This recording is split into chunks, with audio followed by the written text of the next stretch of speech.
Salut à tous et bienvenue dans un nouvel épisode du Front Office. On se retrouve aujourd'hui pour faire le rewind de la Week 7.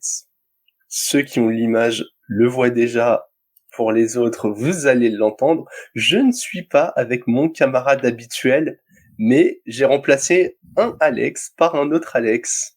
Comment tu vas aujourd'hui ? Salut Jérôme, comment vas-tu? Eh ben écoute, très très bien. J'ai encore bien apprécié cette semaine de football. On aura l'occasion d'en reparler. Déjà, je te remercie de remplacer notre habituel Alex au pied levé, comme ça. C'est moi qui vous remercie de m'avoir monté en practice squad dans le 53 du front office.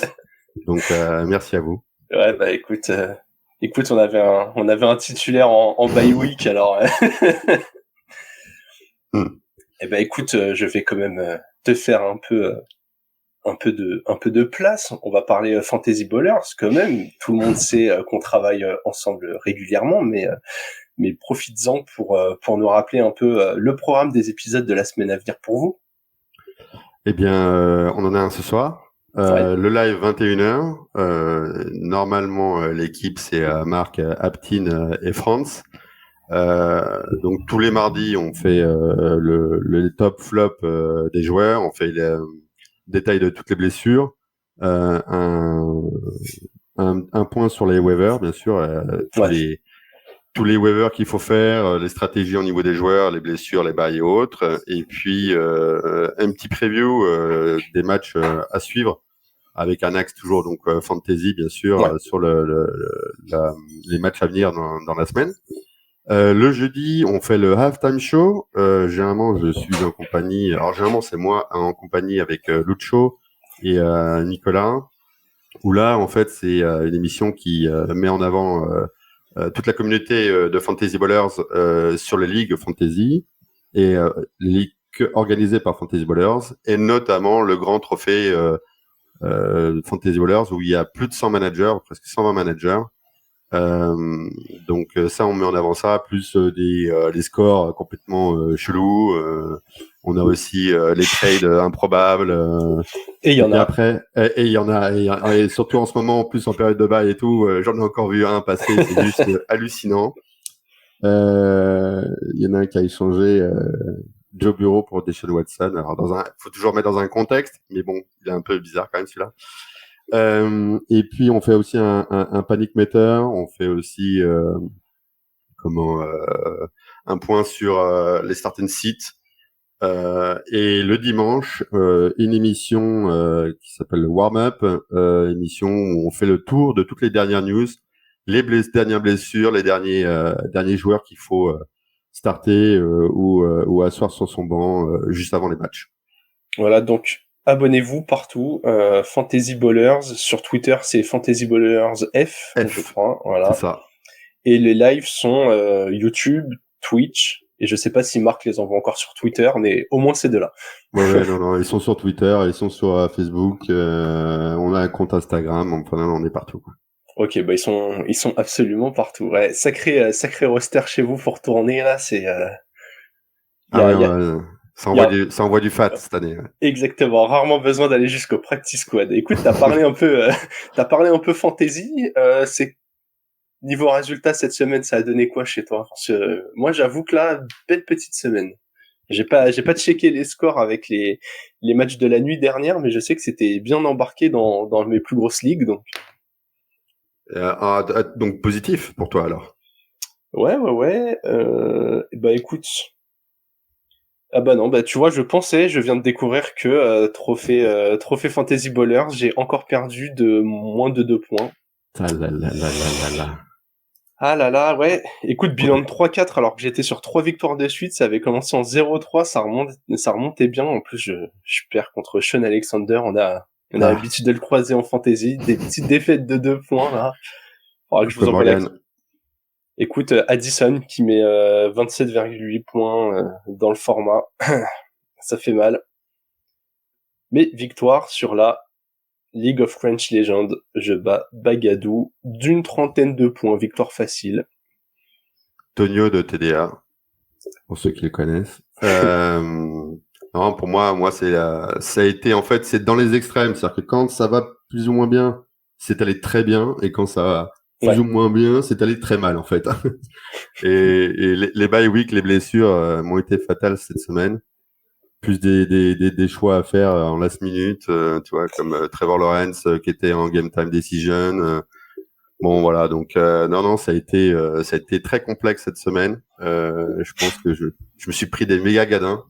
Et j'ai perdu notamment donc en trophée FB contre un gros client en plus qui est Ngito, qui est un habitué de chez nous dans les top scores. Et, euh, et je me suis vautré lamentablement dans cette ligue parce que Jameson Williams à 0, Michael Mayer, enfin bref, ça a été un peu complexe, mais bon, c'est comme ça, c'est la fantasy. ouais. Cette année est très particulière. Vraiment, si vous jouez, n'hésitez pas à aller voir les live fantasy ballers. Déjà, sur la plupart des waivers, il reste encore des bons joueurs. Il y a des tendances qui vont tourner. Tu vois, je sais pas si je vous spoil un petit peu, mais par exemple, Chris Rodriguez, Commanders, si vous êtes en galère de running back, peut-être qu'on a un troisième larron qui vient se mêler au backfield et qui a des ballons. En tout cas, vous découvrirez tout ça avec nos camarades. Je te propose qu'on repasse sur le terrain du réel. On avait posé, nous, tu vois, après chaque épisode, on pose une petite question sur Spotify. Et j'étais tombé sur une étude la semaine dernière qui disait que c'était la saison depuis longtemps où il y avait le moins de touchdowns à la passe, où les over-under prévus dans les matchs étaient souvent en dessous, il y avait très peu de points. Et du coup, on avait demandé aux auditeurs, est-ce qu'ils trouvent que cette saison est excitante dans l'ensemble? J'aimerais bien avoir ton avis. Est-ce que toi, t'avais ressenti un peu comme ça qu'il y avait une baisse de production offensive? Et si oui, est-ce que ça avait un peu altéré ta vision d'une saison excitante ou non? Non. Moi, j'ai pas jamais eu cette sensation-là. J'ai toujours les offenses sont bien présentes. Je trouve même un peu l'inverse, qu'il y a beaucoup de Ok. défenses qui devraient défendre et qui défendent beaucoup moins bien. Donc non, c'est un peu l'inverse pour moi. Alors, j'ai pas fait de statistiques évidemment pour voir où ça en est. Pour moi, c'est une saison. Pour moi l'excitation de la saison, elle est plus justement parce qu'il y a des divisions qui sont totalement ouvertes en plus. Ouais. Donc c'est ça qui est encore plus excitant parce qu'il y a eu des saisons où globalement on savait qu'il allait être champion de sa division, on savait comment ça allait se passer et c'était scripté quoi. Et puis gérer en fonction de ça. Tandis que là maintenant, je trouve que encore il y a des résultats justement qui nous montrent ce week-end que tout le monde entre guillemets peut taper tout le monde. De toute façon c'est le principe de la NFL, Ouais. faut pas se leurrer quand même. Donc non, je trouve ça toujours très excitant. Non, moi c'est avec mon œil de fantasy où je vois que les blessures, par contre, c'est infernal, mais c'est juste ça. Par contre, là, cette semaine, je pense que je vais regarder un peu les stats sur les blessures. Ouais. Bah genre, c'est marrant, j'en avais parlé, je crois, Rewind semaine 6, en disant que, tu vois, bah déjà, en tant que joueur fantasy, oui, ça t'affecte, mais au-delà de ça, t'as un peu ce petit côté où tu te dis, mais mince, il manque des gros joueurs, du coup, alors, il en manque tous les ans, mais cette année, du coup, je serais bien intéressé que tu trouves des stats là-dessus et je suivrai si t'en trouves, mais j'ai l'impression que ça affecte un peu une sorte d'équité sportive. Tu vois, quand tu prends une équipe comme les Browns, qui court très très bien, même avec Ford et Hunt, tu te dis, quand tu vois le début de saison, tu te dis, putain, mais avec Nick Chubb, t'avais vraiment ce truc où même sans un énorme QB, tu faisais encore plus avancer les lignes, encore.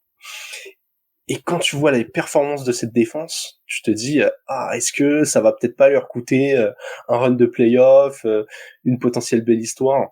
Alors ça se trouve, ils vont s'écrouler, ils y seront même pas, mais tu vois, il y a plein de blessures comme ça, ou même on aura l'occasion d'en parler dans cet épisode, mais tu te rends compte que les Vikings se mettent à mieux jouer quand Justin Jefferson n'est pas là. Tu te dis, putain, est-ce que les mecs, il leur fallait ça pour se réveiller un peu? Est-ce que je trouve qu'il y a plein de questions comme ça un peu non répondues autour des blessures qui laissent un peu sur la fin, quoi. C'est surtout que c'est là où on voit si les équipes elles draftent bien ou pas. C'est surtout Ouais, ça aussi. Et qu'elles construisent bien leur roster, leur 53. Et c'est là aussi l'importance de beaucoup de news où à la base on a strictement rien à fiche, on les voit passer parce qu'on parle de practice squad ou quoi que ce soit, mais non en fait c'est primordial. La ouais. gestion du roster 53, la manière dont on draft et comment on gère le practice squad pour justement avoir un vivier quoi. Ouais, exactement. Je pense que les running backs des Rams sont là pour en témoigner. Alors ça, c'est une autre histoire. Allez Alex, on va avancer, on va attaquer le rewind de la semaine. Rewind of the week. Quarterback, he's gonna fumble the football. Et pour entamer cette section, on va parler du match que nous avons le plus aimé. Et Alex, là je te laisse la parole. Dis-moi sur quel match tu as envie de t'arrêter en particulier. Eh bien, j'ai envie de m'arrêter sur le Buffalo Bills New England. Parce que pour plusieurs raisons. D'abord, que ce soit les New England Patriots qui tapent les Buffalo Bills, autant te dire que ça a été une sacrée surprise. Surtout que beaucoup disent, dont j'en fais partie, que ça se trouve New England, ils tankent à mort pour essayer de reconstruire et d'avoir un nouveau QB à la place de Mac Jones. Ouais. Et il se trouve que ce résultat-là montre que Bill Belichick, il tient quand même une équipe, il tient une construction et notamment la défense où on parlait de blessures tout à l'heure. Là, c'est next man up, comme on dit, dans la défense des Patriots, et ça joue et ça défend. Et puis que Mac Jones a été sacrément propre, Ouais. voire même plus entre guillemets que Josh Allen. Donc et puis le suspense de fin de match quand même. Puisque en gros il y a un touchdown des Patriots à je crois 1:43 quelque chose comme ça de la fin du match. Le drive il est pour Josh Allen et enfin les Bills en tout cas. Et là c'est la catastrophe puisque ça scramble et ça fumble. Donc avec une grosse pression de la défense des Patriots. Donc ça c'est pour ça que je voulais mettre vraiment en avant ce match-là parce que grosse surprise, gros upside des Patriots. Et puis après, c'est aussi pour le côté, on va dire, script historique, puisque c'est la 300e de Bill Belichick, qui est donc le 3e plus grand coach en termes de victoire avec cette victoire. Plus, je crois qu'il est aussi 3e en termes avec les playoffs, il est 3e. Avec Chouala, et on a aussi 2e de tous les temps C'est énorme. en tant que coach avec la même équipe. Ah oui, ouais, bah. Donc tout ça, c'est soit derrière Alas, soit c'est derrière Choula. De toute façon, les trois plus gros en termes de statistiques, ce sont ces trois-là. Donc c'est vraiment en fait à la fois pour le terrain et puis pour l'histoire. Ça marque quand même l'empreinte de Papy Bibé. Ouais, non mais ce match, tu vois, j'ai vu le classement de leur division si tu prenais que les matchs entre les équipes de la div, et en fait les Pats ils seraient premiers. Ils sont en 2-5 mais ils sont en 2-1 dans la division. C'est incroyable. T'as l'impression que son seul objectif c'est de faire chier les équipes qui qui sont autour de lui. Gagner des matchs de temps en temps, mais alors quand c'est dans la même division, là, il sort l'artillerie lourde. Ouais, mais ça, ils cherchent plus à être raccro et dans la même division, puis être premier de la div et en ayant un standing pourri et d'aller en playoff que de masteriser partout, quoi. C'est juste ça. Ouais, non, mais là, cette année, à moins d'une grosse remontée, c'est vrai que bilan 2-5 en étant en AFC, ça paraît un peu compliqué. Du coup, ouais, tu vois, moi aussi, je pensais que ça allait sortir le tank de manière un peu plus visible que ça. Mais c'est vrai qu'on a toujours ce réflexe de parler de tanking, alors qu'en NFL, t'as des mecs qui jouent leur contrat constamment. C'est ça. Et après, tu peux avoir moins de talent et finir par perdre tes matchs quand même. Genre les Cards, ils font un boulot absolument magnifique, mais ils gagnent pas. Enfin, ils en ont gagné un, mais ils gagnent pas. C'est la meilleure équipe à 1-6. Ouais, exactement. Mais tu sais que dans un autre épisode, on a Alex qui disait, mais en fait, tu leur mets un bilan à l'équilibre, t'as presque envie de donner le coach de l'année à Jonathan Gannon, quoi, tellement que le mec, il fait un boulot monstrueux. C'est ça. C'est Ouais. faut rendre hommage aux équipes qui se battent et c'est le principe de la NFL. Justement, c'est ce qu'on dit toujours. Faut pas croire. Les gars, ils ont pas envie d'avoir un bonnet d'âne sur le terrain, quoi. Ouais. Puis, comme on disait, les carrières sont beaucoup trop courtes pour qu'un mec jette une saison comme ça. Surtout si c'est pas une star de la ligue avec un contrat bien verrouillé. Écoute, moi, je vais parler du match, qui était, je suis pas original, hein, mais c'était notre match de la semaine et sur le terrain, je trouve qu'il a été très riche en enseignements comme prévu.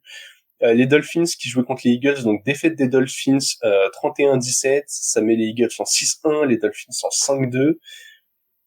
Et écoute, j'avais pronostiqué Eagles sur ce match lors de 2-minute warning. Je sentais que ça allait être le match où les Eagles allaient taper du poing sur la table. Et je trouve que la défense l'a déjà très très bien fait. Miami a rarement paru aussi peu dangereux.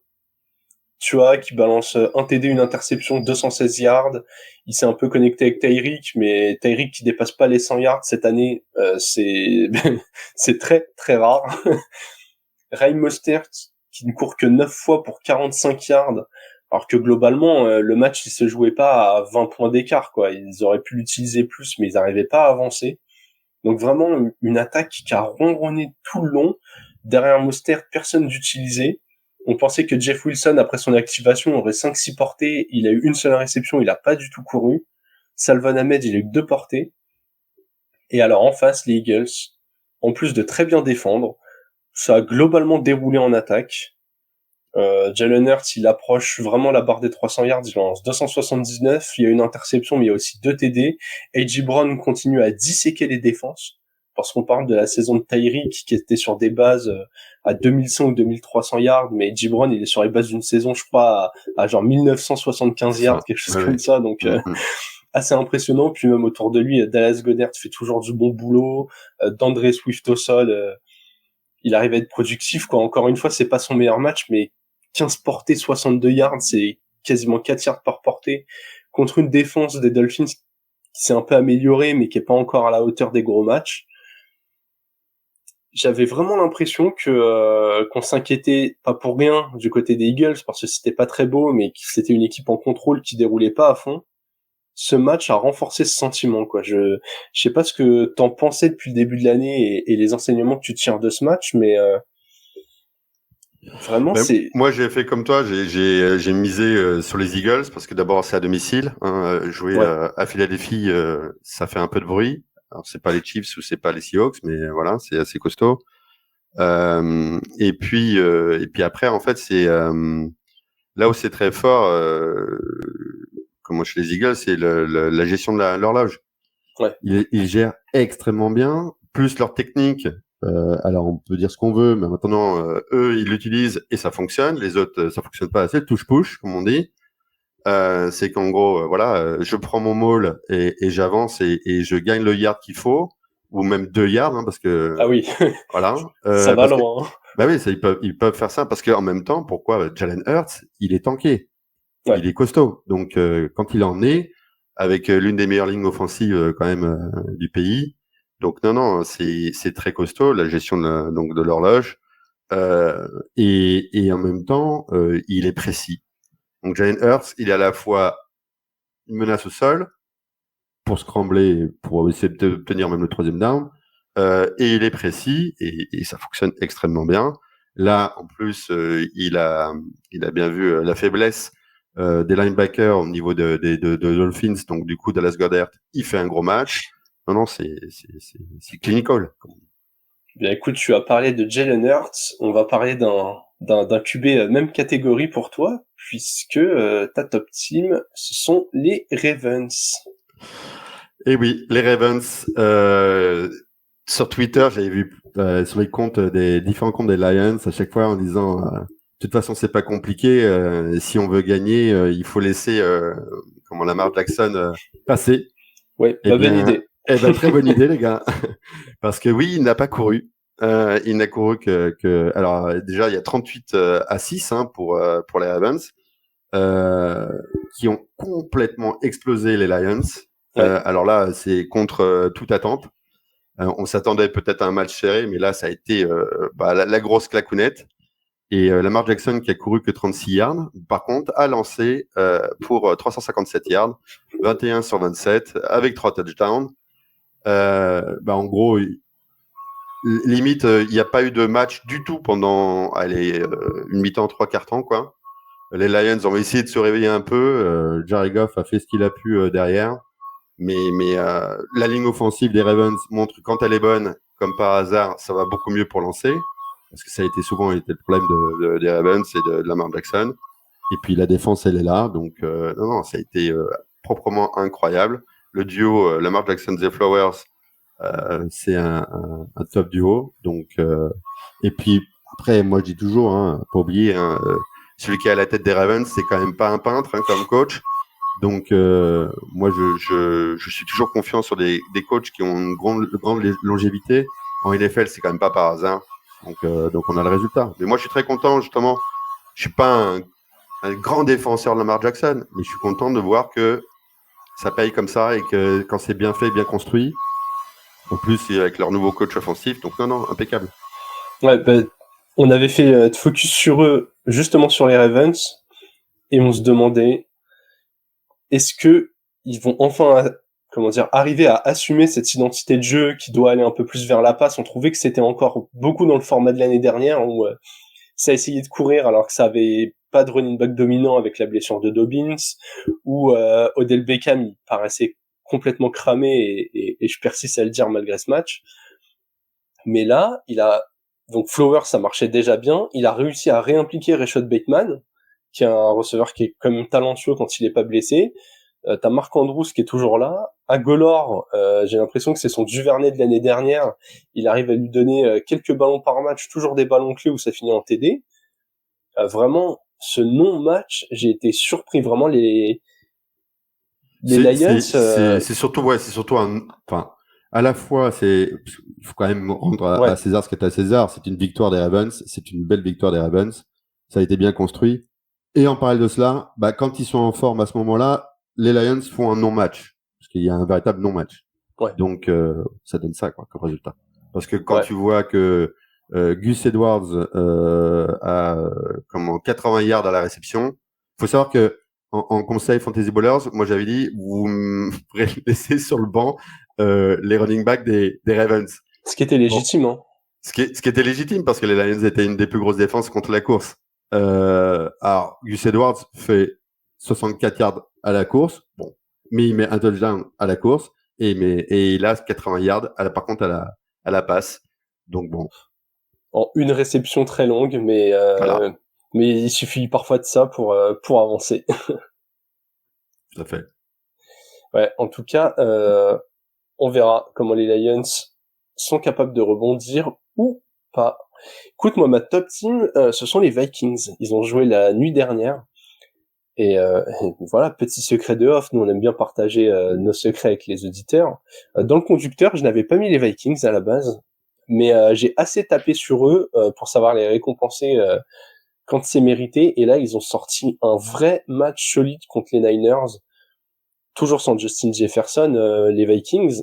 Donc, alors encore une fois, t'as un gros match des Vikings pendant que t'as une sorte de morceau de non-match pour les Niners. Je trouve qu'il y a... Tu vois, en fait, on en avait parlé. J'attendais la première défaite de Purdy pour savoir comment il allait rebondir. Et on arrive sur une fin de match serrée et en fait, il fait 2 interceptions en 5 minutes 30. Forcément, ça handicape son équipe. Mais je vais revenir sur les Vikings, puisque quand même, je n'ai pas mis les Niners en flop team, mais les Vikings en top team. Je trouve qu'ils ont hyper bien déroulé leur jeu. Kirk Cousins, sur lequel j'ai énormément tapé dans les gros matchs là, il a été très très précis. Il a trouvé des fenêtres vraiment à chaque fois au cordeau, mais force est de constater que ça a avancé. Alors, il fait 2 TD, une interception, 378 yards en complétant 35 passes sur 45. Donc, gros pourcentage, grosse production. Et honnêtement, j'ai l'impression que le 1 TD, une interception sur Addison, les deux pouvaient faire 2 TD ou 2 interceptions. Allez voir les actions, c'est des passes où vraiment le receveur et le cornerback ont tous les deux les mains sur la balle. Et puis, un coup Addison l'arrache et l'autre coup, c'est Ward qui enlève le ballon.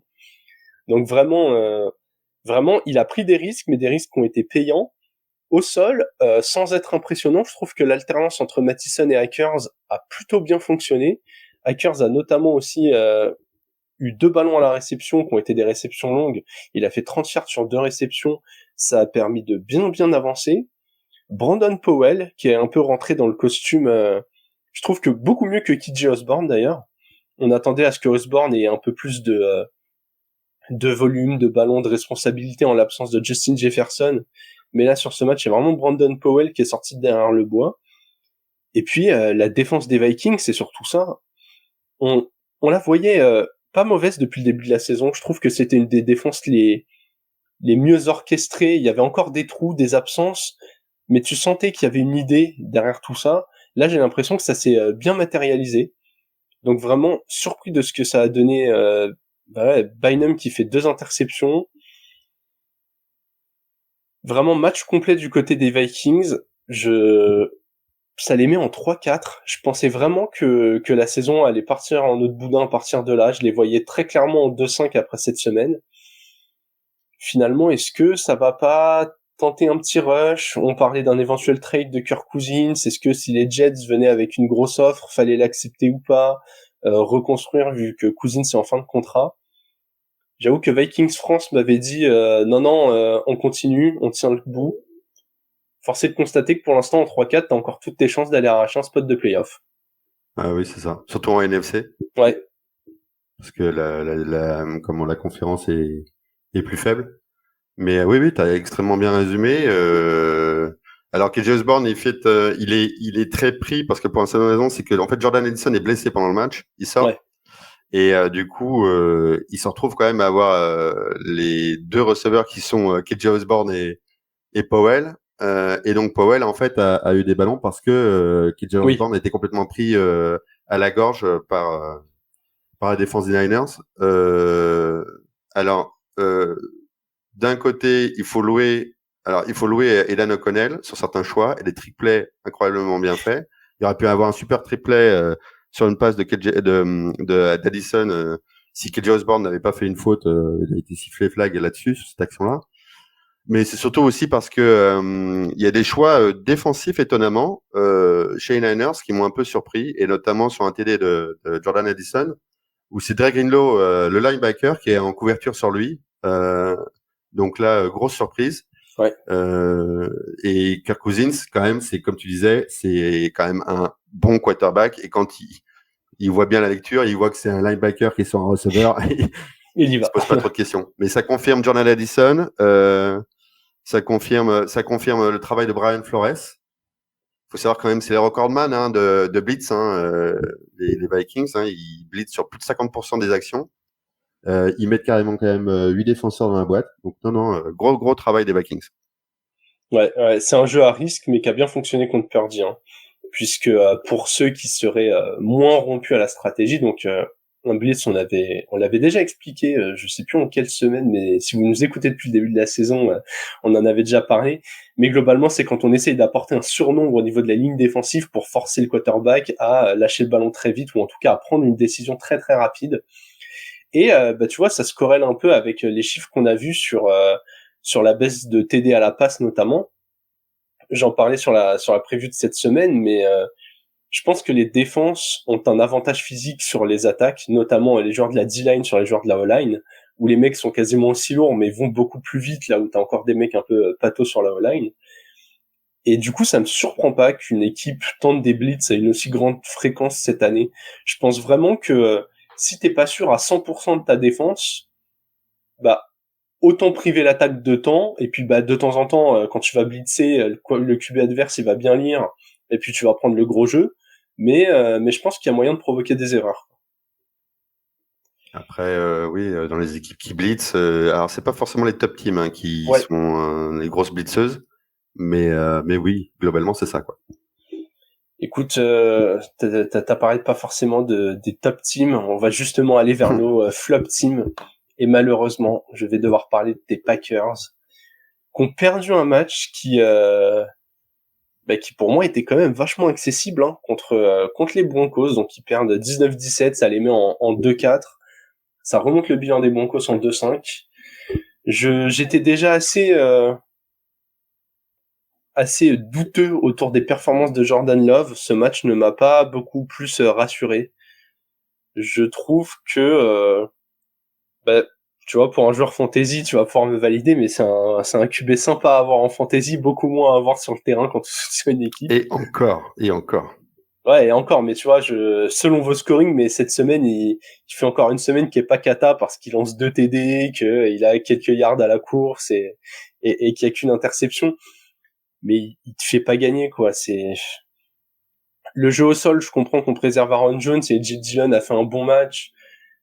Mais avoir été aussi conservateur avant la bye week avec Aaron Jones pour ne pas lui redonner plus de ballons quand tu joues une des équipes qu'il est plus facile d'ouvrir au sol, je trouve ça dommage. Moi, je pense que si AJ Dillon a eu 15 portées, Aaron Jones aurait dû en avoir une quinzaine aussi. Vraiment, le jeu au sol aurait dû être beaucoup plus utilisé dans ce match-là. Et puis, j'ai l'impression que les cibles n'arrivent pas à trouver un numéro 1 consistant. Tu vas avoir une semaine, ça va être Romeo Doubs, une semaine, ça va être Christian Watson, une semaine, ça va être Jayden Reed.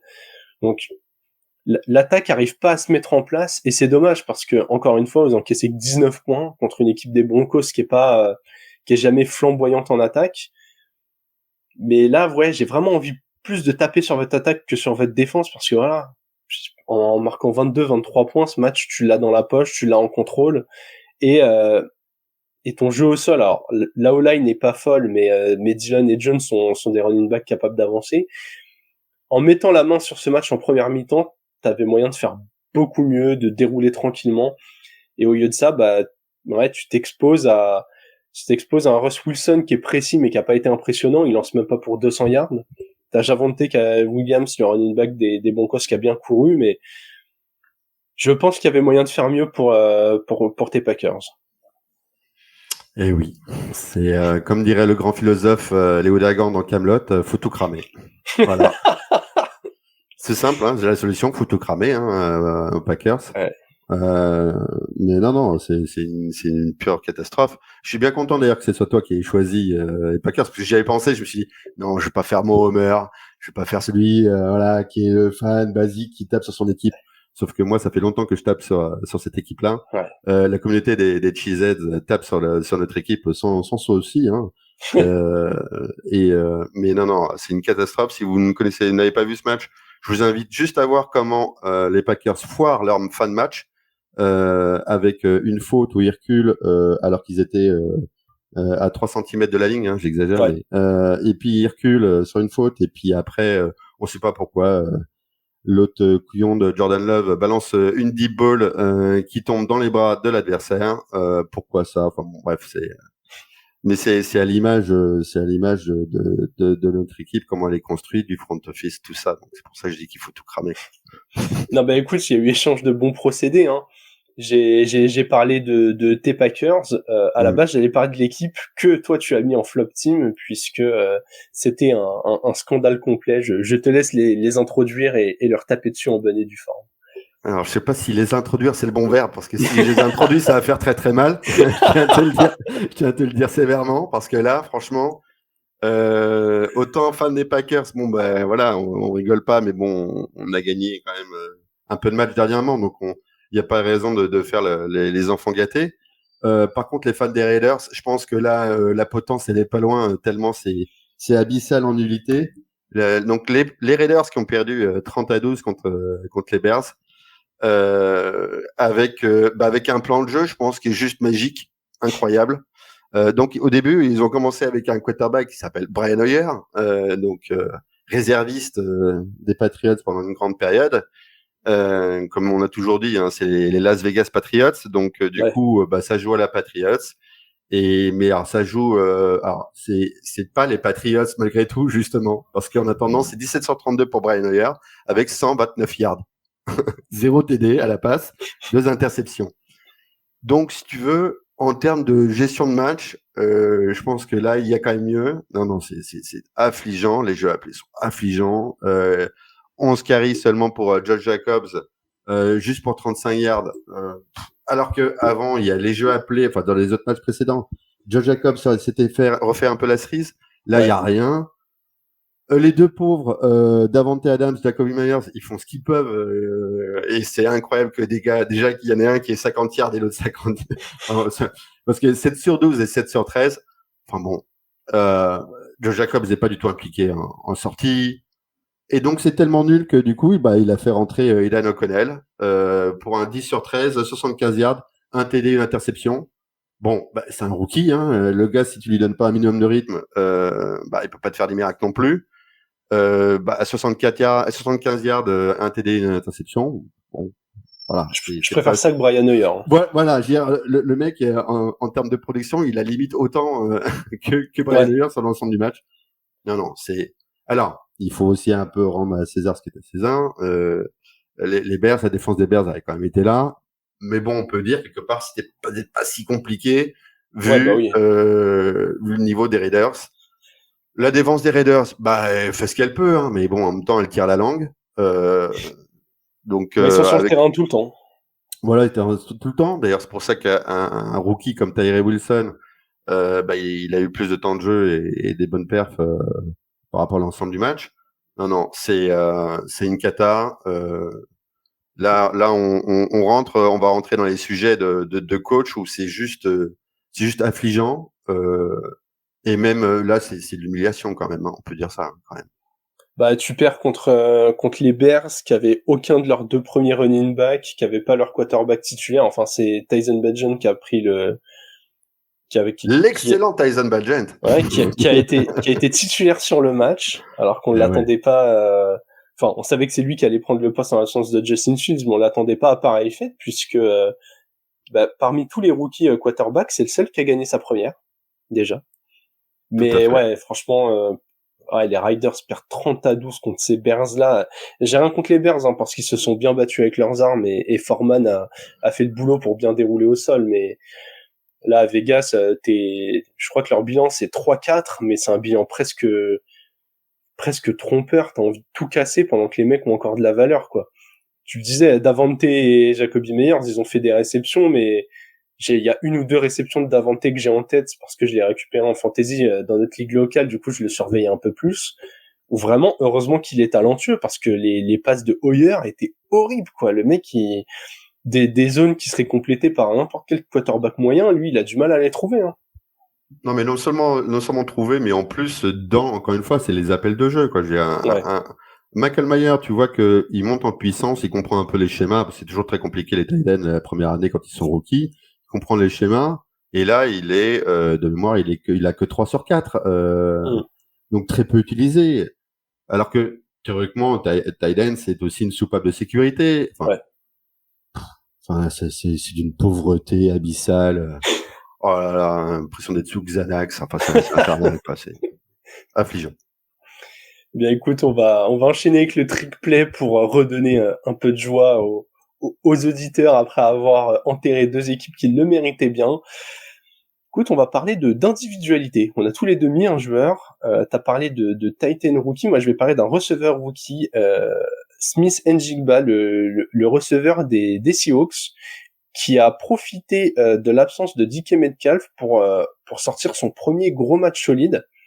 Alors depuis le début de la saison, donc pour vous le situer un peu, plus gros prospect receveur de la dernière QV de draft, attendu en tout cas dans ce que j'ai lu. Après en bataille avec Addison, justement. Voilà, en bataille avec Addison. Ça prête à discussion. Là où Addison a directement été responsabilisé en tant que deuxième receveur, lui, il a débuté la saison en étant le troisième receveur d'une rotation, donc avec DK Metcalf et Tyler Lockett, dans une équipe qui en aligne très souvent que deux simultanément sur le terrain. Donc voilà, un peu moins de routes courues, un peu moins de cibles. On avait un peu de mal du coup à pouvoir estimer sur le long terme sa production. Et là, donc DK Metcalf absent, Smith Njigba a directement sauté dans les chaussures du titulaire et il a fait un très bon match. Il a d'ailleurs marqué son premier TD en carrière. Écoute, moi j'aime bien quand on arrive comme ça après la bye week, donc qui était en semaine 5 pour les Seahawks. J'aime bien quand justement les rookies, tu te rends compte qu'ils ont eu ces 2-3 mois pour bien rentrer dans les chaussures entre la préparation, le début de saison, qu'ils ont découvert le rythme de la ligue. Et où, au bout d'un moment, le talent, il éclate à tes yeux, tu vois. J'ai eu cette impression-là avec Smith Njigba, donc voilà, je voulais le souligner rapidement. Je sais pas où vont aller les Seahawks et à quel point ça pourra modifier les schémas. Est-ce qu'il y aura plus de 7 à 3 receveurs? est-ce qu'ils vont continuer à faire 2 et 2 et au final, je pense pas non plus, mais est-ce qu'au final tu vas avoir les blessures de Metcalf qui permettent de voir un peu plus de Smith-Njigba? Est-ce qu'un Lockett qui vieillit un peu va finir par être tradé ou à voir comment ça va évoluer, mais en tout cas, ils ont encore trouvé un joueur vachement solide. Ils ont une vraie belle escouade de receveurs et je pense que ça va faire mal sur la suite de la saison. Pour oublier que c'est coaché par Pete Carroll. Hein. Pete Carroll, il aime bien À se l'ancienne. maintenir ses systèmes. Je dirais presque qu'il y a que l'année dernière où c'était peut-être une année, on va dire, Hirondelle ne fait pas le printemps. Donc en gros, c'est de l'année dernière, faut pas trop la tenir compte. Non, c'est le jeu de course essentiellement. Par contre, justement, c'est un coach qui est un coach universitaire parce que c'est quand même l'ancien de USC. Donc les jeunes, il sait, c'est un vrai papa poule. Hein, Ouais. il sait s'occuper de ses gamins. Donc il sait les couver et il sait les mettre en avant quand il faut.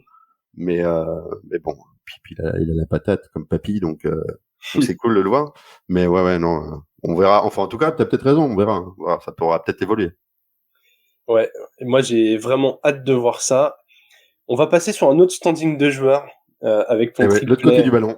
Exactement, un joueur qui n'est pas tout nouveau dans la ligue, mais qui continue à tabasser comme il faut. Je te laisse en Mais quand il parler. tabasse pas avec des coups de casque, il tabasse. Non, c'est un des monstres et il est même possiblement dans la conversation pour être joueur défensif de l'année en ce moment, parce que tu as mentionné tout à l'heure la défense des Browns.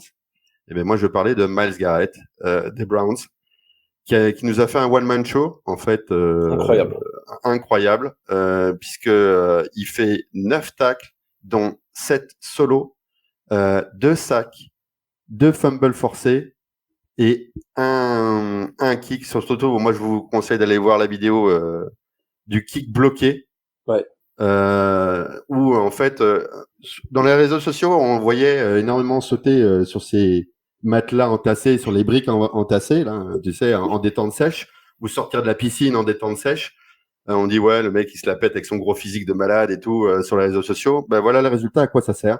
Ouais. Sur un field goal, parce qu'on n'a pas le droit de toucher sur un field goal un joueur, le joueur adverse. On n'a pas le droit de le toucher. Donc le gars en détente sèche, il saute par-dessus toute la ligne offensive pendant le field goal pour le bloquer.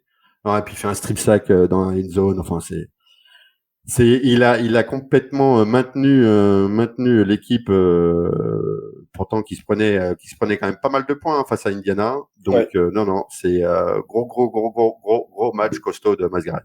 Ouais, pour l'instant, c'est mon défenseur de l'année. Jusqu'à maintenant, si le titre, je devais le donner là après l'épisode, je lui mets dans les mains. Vraiment, cette défense des Browns, elle est impressionnante de partout et je trouve qu'il l'incarne parfaitement bien. C'est un monstre. Écoute, je vais continuer sur ce match. T'as bien fait de parler de Myles Garrett. Moi, mon fumble, je vais parler arbitrage et notamment celui du match des Browns. L'arbitrage, j'aime pas trop en parler. C'est peut-être la deuxième fois dans la saison que je le fais. Si, faut en parler. C'est scandaleux d'avoir une ligue aussi grosse qui génère autant d'engouement, d'argent, d'engagement, de ce que vous voulez. C'est une ligue énorme. Et d'avoir des arbitres aussi peu performants, si on peut parler de performance arbitrale. En fait, je sais même pas trop quoi en dire. À chaque match, j'ai l'impression, peu importe les fanbases, alors oui, on est toujours dur, on est toujours des honneurs, on a toujours envie de défendre notre équipe ou les équipes qu'on aime bien ou machin, mais j'ai l'impression qu'il y a tout le temps du 2 poids 2 mesures en NFL, et je trouve qu'on n'a pas besoin de ça. T'as des actions qui sont sifflées sur un terrain qui le sont pas sur un autre. Je pense que un des plays les plus controversés, c'est toujours les interférences de passe. J'ai l'impression qu'on a du mal à standardiser l'arbitrage, à en faire quelque chose de cohérent. Alors c'est pas que le problème de la NFL, c'est dans plein de sports, mais je trouve que ça se voit particulièrement en NFL. Alors je comprends, il y a énormément de choses à surveiller sur un même play. Tu dois surveiller que tous les joueurs partent bien en même temps. Tu dois surveiller les contacts entre la O-line et la D-line, savoir qui accroche qui, les éventuels blocs illégaux, au loin les interférences de passe. Et si je dis pas de conneries, t'as 7 arbitres dispatchés tout autour du terrain. Sans parler de Robert qui est dans le camion à New York. Voilà, qui en plus il y a le camion. Je veux dire, les mecs, au bout d'un moment, si à 7, vous arrivez pas à surveiller 22 joueurs, il y a quand même un ratio d'un arbitre pour 3 joueurs, faut faire le boulot, quoi. Je veux dire, moi, j'ai fait un peu d'arbitrage au basket étant plus jeune. On était à 2 arbitres pour 10 joueurs. Il y a aussi pas mal de choses à surveiller. Je veux dire, au bout d'un moment, les mecs, ils sont payés pour ça, quoi. Et vraiment, on se retrouve à chaque match avec avec des revendications. Là, j'ai l'impression quand même que les Colts, ils se font un peu voler, hein, contre ces Browns. J'ai aussi l'impression que ce début de saison des Browns, on a envie de voir ce que ça peut donner en playoff, et que sur un match où là, c'était mal embarqué, on leur met une victoire dans les poches, qui arrange bien tout le monde. Donc bon, je sais pas ce que t'en penses autour de l'arbitrage et quelle est ta vision là-dessus, mais nous, on a été assez gênés côté front office de voir encore une fois ces performances arbitrales, quoi. Le problème de l'arbitrage, si tu veux, c'est que à la fois il y a un côté romantique à dire que ce sont des arbitres amateurs, donc c'est Ouais. des gars qui ont des métiers à côté. Le gars, il travaille à la poste, il travaille caissier à Mammouth, hein, si tu veux. Sauf que c'est bien gentil de prendre des caissiers à Mammouth, mais en même temps, si un minimum ils sont pas cohérents comme tu disais, c'est pas possible parce que à la fois, si tu veux, il y a l'arbitre principal qui doit prendre la décision, mais il faut qu'ils soient en accord tous ensemble. Et t'as l'impression qu'en fait, ils sont à parler et qu'il y en a un qui dit moi je pense vert, l'autre il dit non c'est jaune et l'autre il dit rouge, quoi. Qui fait mais les gars, vous avez eu la même chose ou quoi? Mais vous êtes 25. Plus alors, enfin je veux dire, après il faut pas être aveugle. Il y a des ralentis, ils ont une capacité de revoir, de faire des révisions vidéo ou quoi que ce soit. Mais quand on me dit que il y a faute que si la passe peut être captée, la passe en end zone qu'ils font, en quoi elle est catchable, comme ils disent. Ouais. Enfin, c'est même Wembanyama, je suis pas sûr qu'il peut la rattraper, hein. Donc, allô, quoi. Mais c'est. Ouais, non, mais c'est vraiment ce problème de cohérence, je pense, qui gêne tous les fans. Vraiment avoir cette uniformité des décisions. Je pense que c'est le plus important dans un sport. En fait, même si une règle, tu T'as la le droit de te valides. planter. T'as le droit de te planter. Mais il faut être cohérent dans la manière dont tu te plantes à la rigueur. Mais c'est ça. Et puis même si t'es pas d'accord sur une règle, si elle te paraît complètement folle, si elle est appliquée de la même façon sur tous les terrains, et ben elle impacte tout le monde de la même façon. Et là, c'est ce truc d'arbitrage à deux vitesses qui est gênant. Donc voilà, pas les trucs préférés qu'on aime souligner parce qu'on préfère parler de jeu, mais non, parce que c'est pas facile non plus à arbitrer, hein. Ça va très très vite non, aussi, bah oui, parce que oui. les interférences de passe, c'est quand même assez technique, quelquefois. À combien de yards il a le droit de toucher? C'est 5 premiers yards, et puis après, par la suite, on n'a plus le droit de toucher. Après, c'est des sports de contact. Enfin bon, et puis il y a toujours ce débat de l'arbitrage chez humain. Certes, il y a un mec dans le camion, mais est-ce qu'on a envie qu'un match soit arbitré à distance? Je suis pas sûr non plus. Donc à quel point faut accepter l'erreur? C'est juste dommage quand ça nourrit un peu ce truc de l'équipe, que ça arrange tout le monde qu'elle aille chercher sa petite victoire pour la suite du spectacle. Souvent ça tend dans son sens, quoi. On s'est souvent moqué des Chiefs comme ça depuis le début de la saison où voilà, t'as un peu le privilège du champion. Là, j'ai l'impression que les Browns ont eu ce privilège du potentiel contender, du dark horse de la saison. J'ai l'impression qu'il y a un truc autour de cette équipe des Browns. On verra si ça se confirme en playoff, mais je les sens bien sneaky, capables d'embêter beaucoup d'équipes en AFC. C'est ça. Surtout s'il y a des équipes défaillantes, comme celle dont tu vas nous parler dans ton fumble. Oui, alors, dans le fumble, j'ai décidé de parler des Chargers. Là, tu vas me mettre dans une position difficile, je le dis tout de suite. Ah oui? Pourquoi? Non, mais on a régulièrement des échanges avec Chargers France, à qui je passe le bonjour sur Twitter. Voilà. Je vais te laisser en parler, mais je pense qu'il y a pas mal de choses qui vont pas dans cette équipe. Eh bien, oui. Et en fait, le match contre les Chiefs, donc défaite contre les Chiefs, est à l'image même en fait de l'équipe des Chargers. Donc ils perdent 31-17 contre les Chiefs. Bon, alors sur le papier, perdre contre les Chiefs, rien d'infâme. C'est pas anormal. 31-17, tu te dis bon bah voilà, il y a un peu de points, la défense des Chiefs ça n'a pas fonctionné, surtout que la défense des Chiefs elle est quand même très sous-estimée entre guillemets, ouais. hein. Bon, ils ont perdu leur linebacker pour un bon moment, mais bon, Bolton. Mais non, c'est juste que, à la rigueur que tu perdes, soit, mais que tu te perds de cette manière-là, à un moment donné, il faut arrêter de prendre les gens pour des cons, quoi. Parce que le match des Chargers, en gros, c'est quoi? C'est qu'une équipe, il y a une attaque et une défense. Et ce staff-là est incapable de travailler ensemble. Incapable. C'est-à-dire que Brandon Staley, il est head coach. Il a Justin Herbert à la tête sous le casque en quarterback. En première mi-temps, l'attaque, elle fonctionne. OK. La défense est zéro. Ouais. Zéro. C'est-à-dire que Travis Kelce, il s'enfonce là-dedans comme un couteau chaud un couteau chaud dans du beurre. Et vas-y, il y a pas de problème. En plus, sa pouffe, elle est dans le gradin, donc youpi tralala. Alors les stats, ouais, Travis Kelce ne fait jamais ses meilleurs matchs que quand sa nana elle est dans les gradins. Par contre, quand elle est pas là, bah il fait les pires matchs. Enfin, faut arrêter les conneries c'est là-dessus. Mais non. Et il s'enfonce là-dedans. Il y a pas aucun ajustement. Il y a une mi-temps, quand même, ça dure un petit moment quand même, hein. T'as le temps, quoi. Bon, aucun ajustement. Aucun. Les gars, ça a dû gueuler dans les vestiaires, je pense, pendant un mi-temps. Au retour, la défense, elle s'ajuste. Et l'attaque, zéro. Rien. C'est-à-dire en fait, soit l'attaque est pas assez efficace pour contrebalancer la défense, soit la défense, elle est là, mais alors l'attaque, elle est plus personne. Il y a zéro. Je sais pas comment il fonctionne. Pourquoi? Parce qu'en fait, tout simplement, c'est pas coaché et c'est mal coaché. Encore des décisions très chaudes de sa part. Je sais pas à quel niveau Aidan O'Connell a une emprise, peut-être sur, pas Aidan O'Connell, Brandon Staley, pardon, a une emprise sur Kellen Moore, sur les choix, parce que Kellen Moore, il était là quand même pour faire upgrader un peu cette situation après avoir viré le coach offensif l'année dernière. Mais ils ont du pipe, mais mettez-vous la tête à l'endroit, travaillez ensemble, quoi. Cette équipe, elle travaille pas ensemble. C'est pas coaché, c'est pas un meneur d'hommes.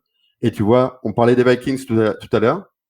Aidan O'Connell et Brandon Staley, beaucoup disaient, sont à peu près arrivés en même temps, disaient que ça va être les mêmes trajectoires. Eh ben non.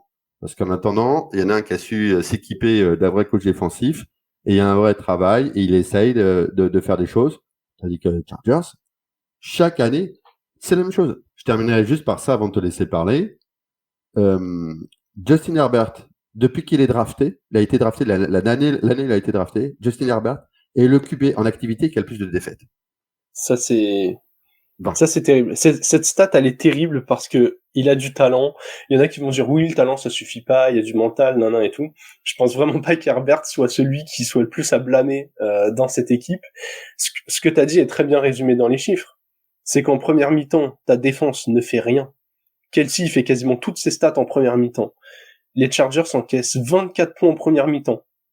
Mais ils en marquent 17, donc ils sont toujours dans la course. En deuxième mi-temps, ils encaissent que 7 points, ils en mettent 0. En fait, ils n'arrivent pas à gérer deux escouades en même temps. Le résumé, il est là.